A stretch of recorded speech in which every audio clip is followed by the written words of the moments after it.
কোটা সংস্কার আন্দোলনকে ঘিরে রাজপথে নেমে এসেছিল শিক্ষার্থীরা। সেই আন্দোলনে শেষ পর্যন্ত পতন ঘটে আওয়ামী লীগ সরকারের। এবার সাবেক সরকার প্রধানের বিচারের দাবিতে রাজপথে শিক্ষার্থীরা। স্লোগানে স্লোগানে উত্তাল টিএসসি। সপ্তাহব্যাপী রেজিস্ট্যান্স উইক কর্মসূচির প্রথম দিনে 4 দফা দাবিতে রাজু ভাস্কর্যে জড়ো হন শত শত শিক্ষার্থী। এরপর মিছিল নিয়ে ভিসি চত্বর হয়ে শহীদ মিনারে গিয়ে 1 মিনিট নীরবতা পালন করেন তারা। এ সময় নিজেদের দাবি তুলে ধরেন বৈষম্য বিরোধী ছাত্র আন্দোলনের সমন্বয়করা।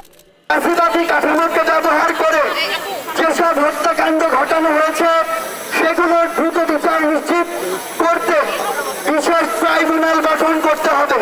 প্রশাসন বিচার বিভাগে যারা এতদিন বৈষম্যের শিকার হয়েছে তাদের জন্য সবার জন্য ন্যায্যতার ভিত্তিতে সমান সুযোগ সুবিধা নিশ্চিত করতে হবে।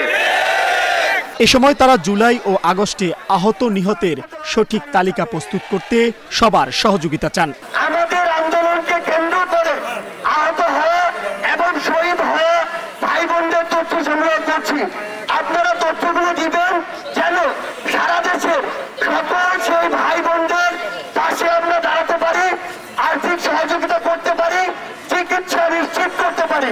দাবি আদায় না হওয়া পর্যন্ত রাজপথে থাকার হুঁশিয়ারি দেন শিক্ষার্থীরা। আগামীকাল সারাদিন যতক্ষণ পর্যন্ত এই ফ্যাসিবাদের দোসররা দেশের বিভিন্ন জায়গায় বিচার প্রশাসন সহ বিভিন্ন জায়গায় তাদের লেশপত্র থাকবে ততক্ষণ পর্যন্ত ছাত্র জনতা রাজপথে হাজির থাকবে।